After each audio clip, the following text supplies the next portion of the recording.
सावन, शिवजी और बेलपत्री तीनों का बहुत ही ज़्यादा संयोग है। सावन महीना शिवजी की पूजा, और शिवजी की पूजा जो है वो गंगाजल, कच्चा दूध और बेलपत्री के बिना बिल्कुल ही अधूरी मानी जाती है। ऐसे में चलिए आइए जानते हैं कि सावन में हम क्यों शिवजी को ये तीनों चीज़ें चढ़ाते हैं। इसके पीछे क्या साइंटिफिक रीज़न है? क्या हम सावन में शिवजी को दूध अर्पण करके कुछ गलत करते हैं? सबसे पहले जानते हैं दूध की बात। सावन में सबसे पहले शिवजी को दूध का अभिषेक किया जाता है। उसी के साथ साथ शिवजी को गंगा जल से स्नान करवाया जाता है और उस पर चंदन और पुष्प के साथ बेलपत्री को चढ़ाया जाता है। दूसरे दिन यही सारे बेलपत्र को जल में बहाया जाता है। क्यों हम ऐसा करते हैं? क्या हम पर्यावरण का नुकसान करते हैं? जी नहीं, आइए जानते हैं। जब भी सावन का महीना आता है तो प्रचुर मात्रा में बारिश होती है और हर जगह पे सारी वनस्पति फूलती और फलती है। ऐसे में बेलपत्र में बहुत सारे जो पत्र है वो नए नए आने लगते हैं। अगर तो हम कच्चे दूध की बात करें तो सावन में जब भी बहुत सारी वनस्पति होती है तो जो दूध वाले पशु है, स्पेशली गाय है, जो बहुत मात्रा में वनस्पति का सेवन करती है।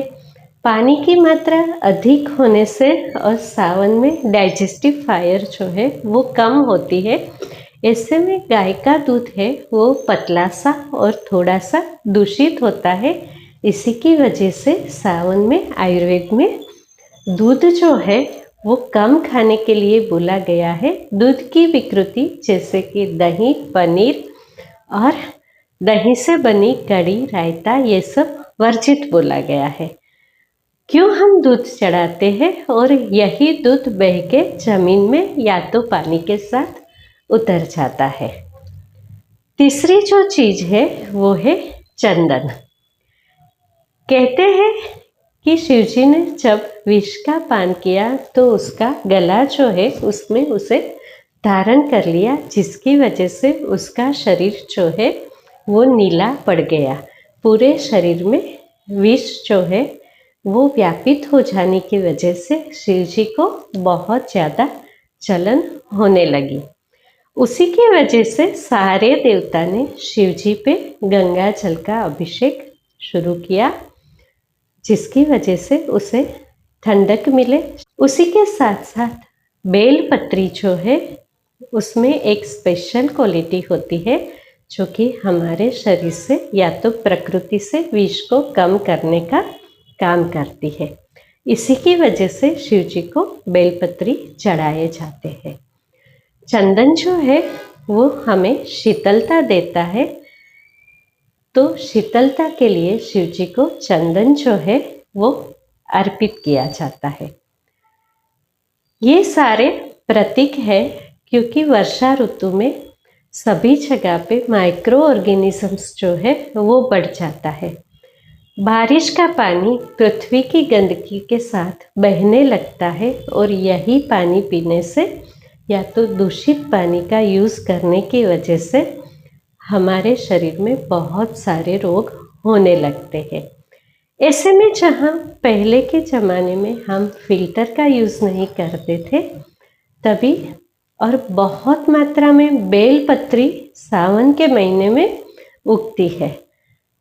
तो जब भी हम गाय में से दूध नहीं निकालते हैं या तो गाय को दोहते नहीं हैं, मिल्किंग नहीं करते हैं, तो उसे बहुत ज़्यादा तकलीफ़ होती है। और गाय को धोने के बाद हम ये मिल्क को यूज़ नहीं करते हैं तो हमें तकलीफ़ होती है, क्योंकि हम गाय के दूध को काफ़ी पवित्र मानते हैं। ऐसे में कच्चे दूध को हम शिवजी को अर्पण करते हैं। स्नान में हल्का सा कच्चा दूध मिला के स्नान करते हैं, जो कि हमारी स्किन के लिए बहुत ही अच्छा होता है। अगर ज्योतिष शास्त्र की बात माने तो ये जो महीने होते हैं इसमें मून जो है उसकी शक्ति बढ़ती है। आयुर्वेद के हिसाब से भी जैसे जैसे दक्षिणायन शुरू होने लगता है चंद्र की शक्ति बढ़ती है, सूर्य की शक्ति कम होती है।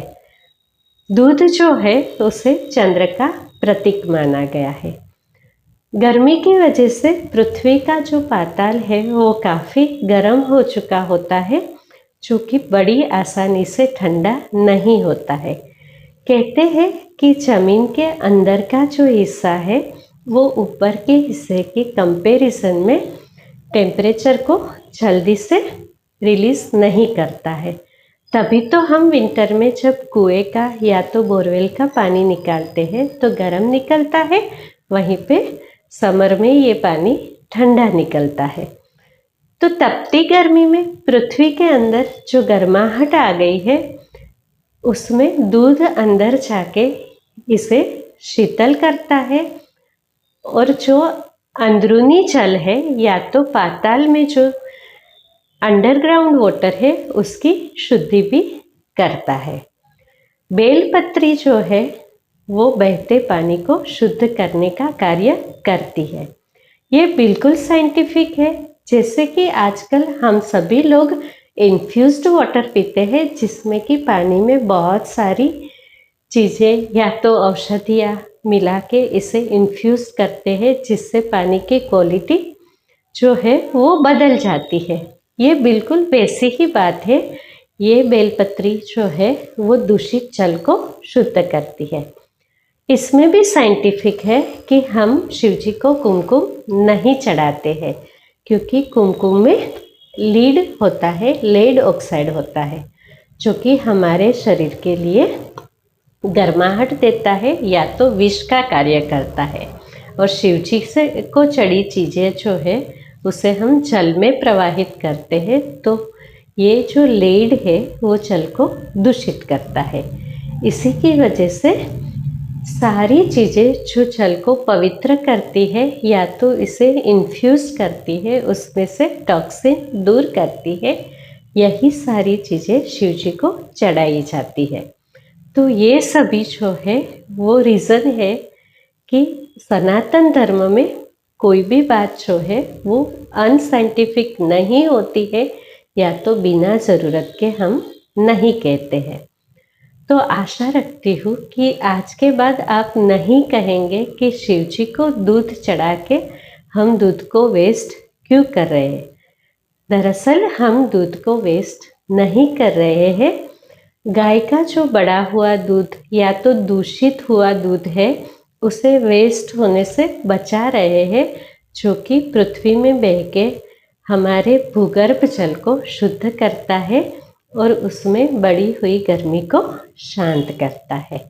अगर तो आपको मेरी बातें पसंद आई तो मेरी चैनल को सब्सक्राइब कीजिए, मेरे वीडियोस को लाइक कीजिए और इसे अपने दोस्तों के साथ शेयर कीजिए। शुभम भवतु। धन्यवाद।